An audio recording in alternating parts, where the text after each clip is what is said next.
জয়পুরহাটে মিষ্টি কুমড়ার বাম্পার ফলন হয়েছে। সেই সঙ্গে ভালো দাম ও চাহিদা থাকায় কৃষকের মুখে হাসি ফুটেছে।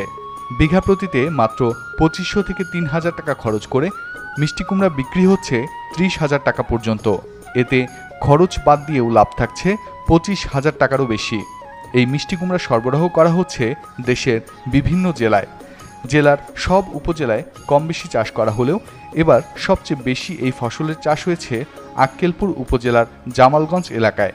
আবহাওয়া অনুকূলে থাকায় বাড়তি সার ও কীটনাশক ছাড়াই মিষ্টি কুমড়ার উৎপাদন ভালো হয়েছে।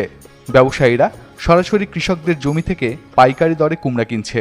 এই কুমড়া রাজধানী ঢাকা, বগুড়া, সিরাজগঞ্জ, খুলনা, নড়াইল সহ বিভিন্ন জেলায় সরবরাহ হচ্ছে।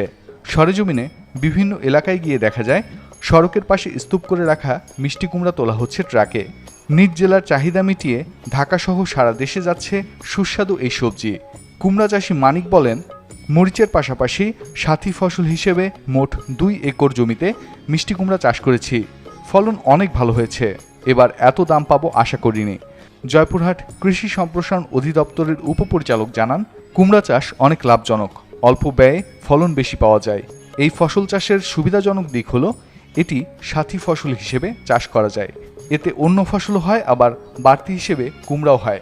তিনি আরও বলেন, আমরা নিয়মিত কৃষকদের পরামর্শ দিচ্ছি, ক্ষতিকারক বালাইনাশক ব্যবহার করলে অনেক উপকারী পোকা মারা যায়, তাই কৃষকদের জৈব বালাইনাশক ব্যবহার করানো হচ্ছে।